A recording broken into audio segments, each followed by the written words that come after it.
Every gardener should have 2 bins in the kitchen. In fact, everybody, not just every gardener. One bin should be for plastic things, and the other bin, which is the most important bin, is where you throw vegetable scraps. When you peel your potatoes, you throw in the peels in here. You peel a banana, this is where you put it. No, I need to emphasize that this bin, you don't throw cooked things like meat or chicken or bones. It will just attract ants even when you throw on the heap. What you're seeing here is comfrey. Comfrey is a vegetable, it's edible, and it's very nutritious. Today, I'm going to cut some to put on the compost heap. The comfrey can be used to start a compost heap, especially when you don't have chicken or cow manure. And it's very soft and it decomposes quite easily. So when starting a compost heap, you need the dry and the greens. So for today, what I'm going to use is the comfrey. I'm going to cut some just for demonstration. I normally don't wear gloves when I'm in the garden. I like to feel the soil in my hands, but when it comes to doing things like cutting comfrey, where I'm not sure of what is on the ground, I don't like creepy crawlies, whatever type, I prefer to wear gloves.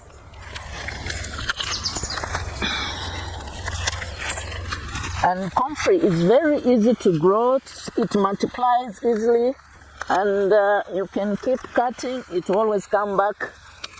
Very forgiving, I beg your pardon. All it needs is water.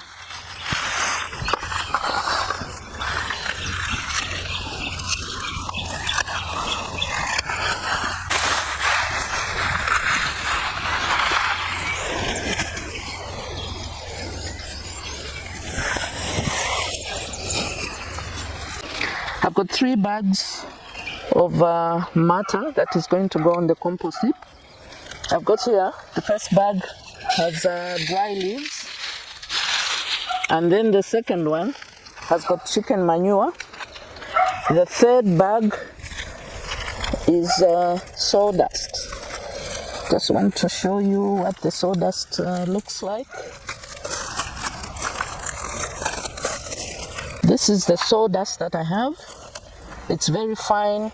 The sawdust sometimes comes in different qualities. You get very fine like this one, then you get this type. You also get ones which are in bigger pieces. And of course we have the comfrey, which I just harvested. So I'm going to demonstrate how to make this compost heap. And I'm going to start with the dry leaves. I prefer to start with the dry leaves because they take longer to decompose compared to all the fresh material. I had one of the gardeners was pruning the tiki creeper, so I'm going to use the cuttings from there and to put on the compost. On the farm, you don't waste anything. You can repurpose, reuse a lot of things. So I'm going to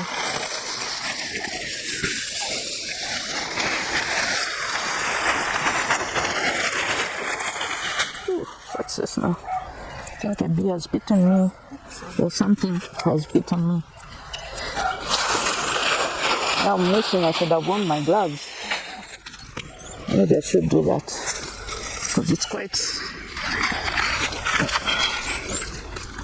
You never know what could be in the bags.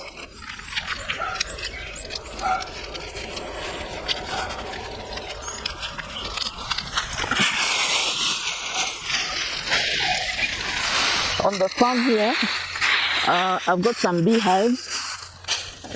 So once in a while, if you're unlucky, you can get bitten by a bee. But we also have wasps. Wasps are also essential. We need them. They pollinate certain plants that can't be pollinated by bees.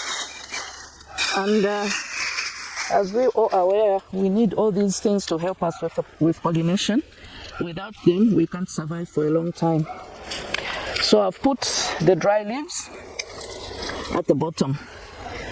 And ideally, what one is supposed to do is put a layer of dry matter. The next layer should be of greens. So you keep interchanging dry green, until you reach a certain size that you think would be better, or where things can decompose quickly. You can also start with the sawdust, especially the bigger chunks. This one is so fine that you don't have to put it at the bottom. So after the dry leaves, I'm going to put a layer of chicken manure. The chicken manure does the same work as the comfrey. It's to start the process of rotting.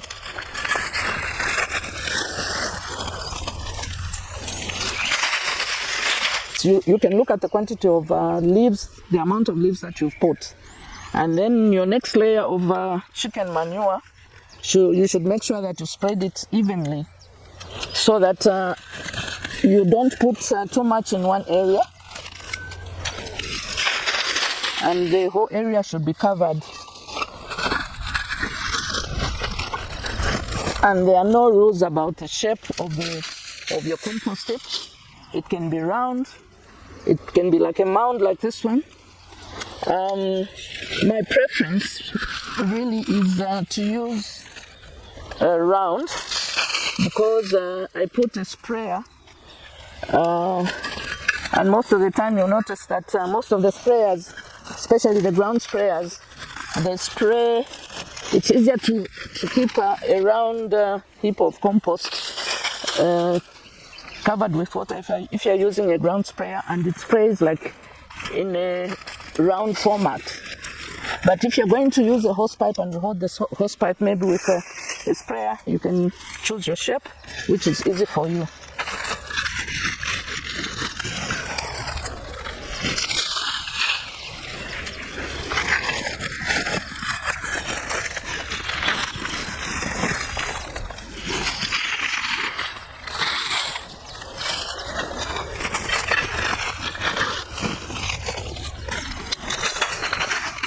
So in the absence of chicken manure or cow manure, I would use comfrey. So comfrey is going to do the same job as the chicken manure. This is to start the process of rotting.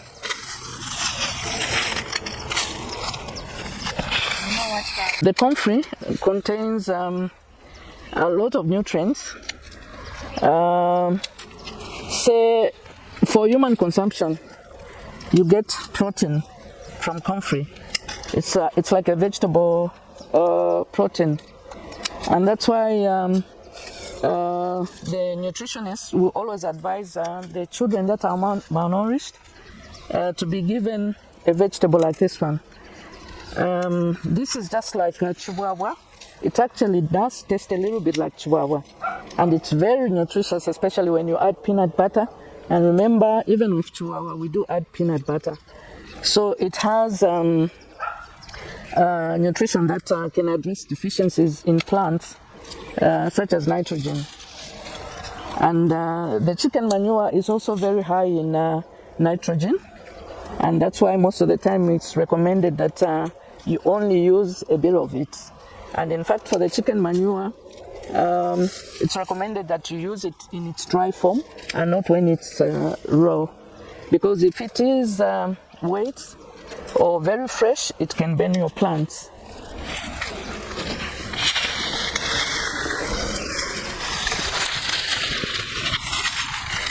So in here we have the dry, then the chicken manure, and the green.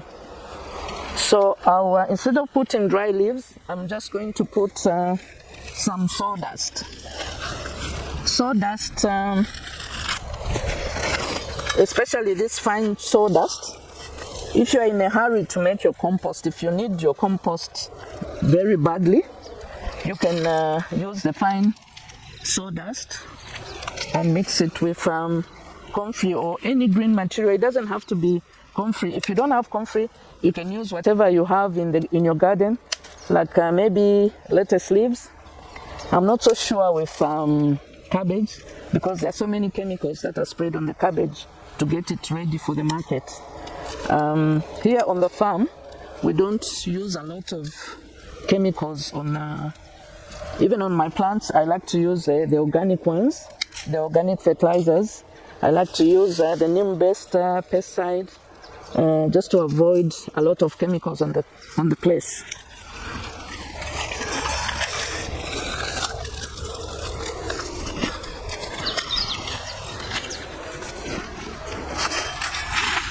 And for people with small gardens, or just maybe some few pots of plants on the patio, you don't have to go you don't have to make your compost using this process.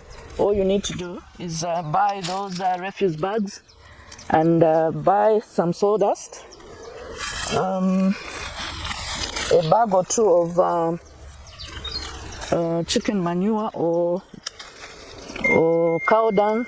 I don't know about goat manure. I just know that it takes too long to decompose.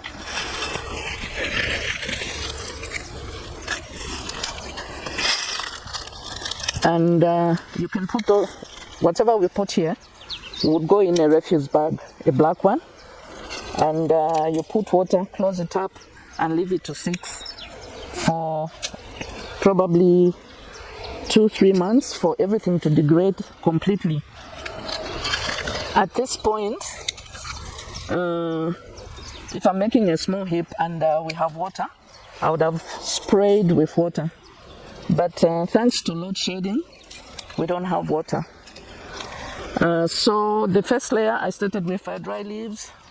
After dry leaves, there's chicken manure, then there's comfrey, now there's sawdust, which means we've completed one layer. So now I'm going to put the cuttings from the pruning.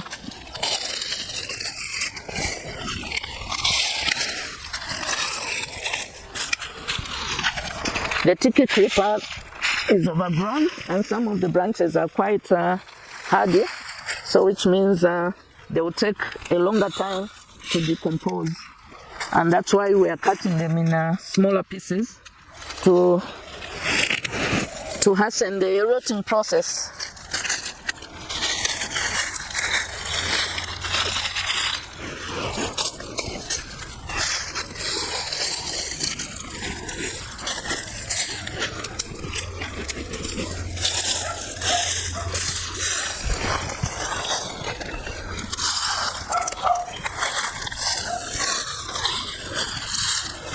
So here we are, we have this layer of green.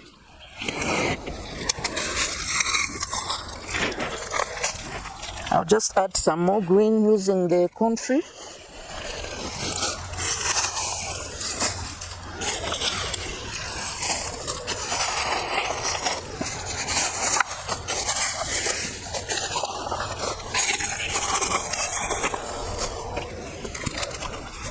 Next, I'm going to put dry leaves.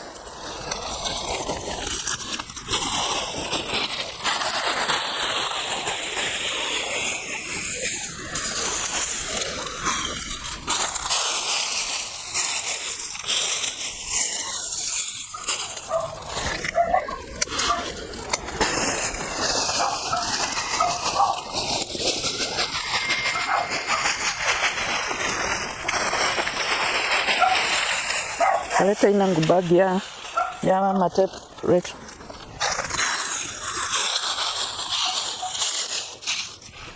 So we've got our dry matter on top. I'm now going to put compost. Sorry, I beg your pardon. I'm now going to put chicken manure.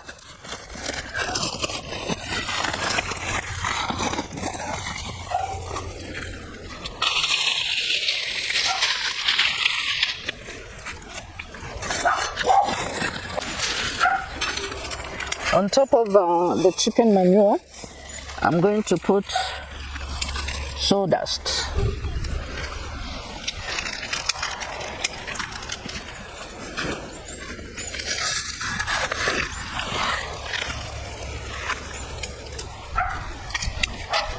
You can get sawdust from, in Lusaka, you can get it from Buseko Market or any place where they make furniture. There are a good number of companies dotted around Lusaka which make doors or just furniture.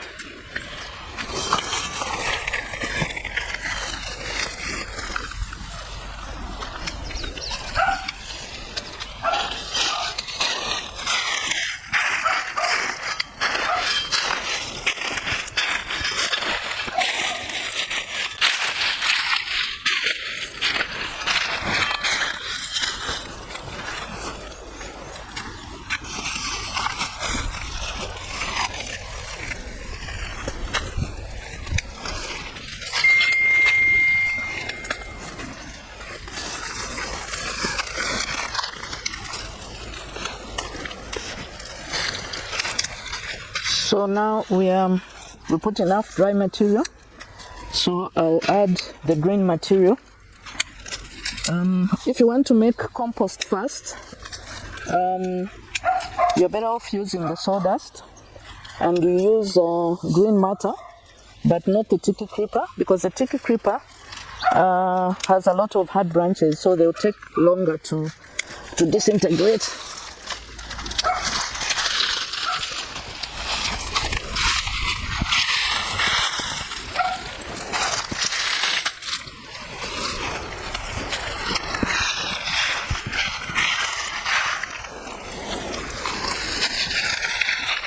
This tiki creeper that I'm using, for others, they can plant them as cuttings, but I'm not in short supply of tiki creepers. If I really wanted to plant some, there's plenty, as you can see in the background. So I'm going to use this bit just for compost making.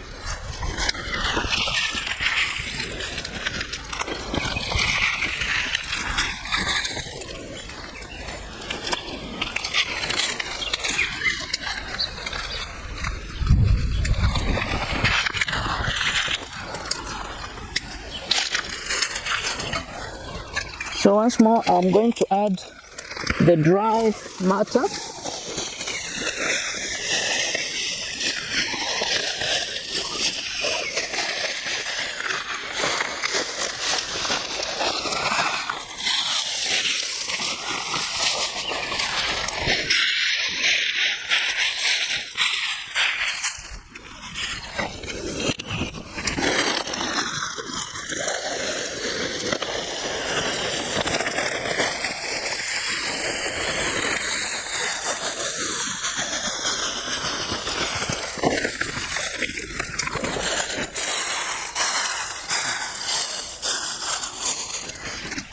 At this point, you can water the compost heap thoroughly.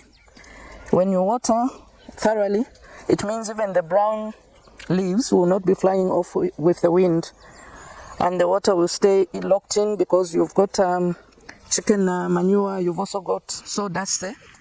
The water will collect and hopefully keep it moist wet enough. Ideally, you can tend the heap every 1 week on condition that you keep it well watered. And when it's ready, the best test is to get a stick. Of course, the compost heap will be higher than this, but you get a stick and stick it right to the bottom, and you'll be able to tell if when you feel the stick, if it's hot, you know that decomposition is taking place. If it's dry, then you know that you need to give it more water. This compost heap is about 2 months old. We've kept throwing, even now we are still throwing fresh matter on it.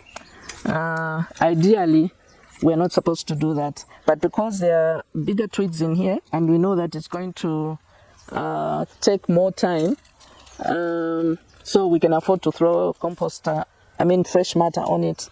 And the other thing is that I've got compost heaps dotted around, and I still have plenty of compost for me to use in the meantime, so I'm not in a hurry.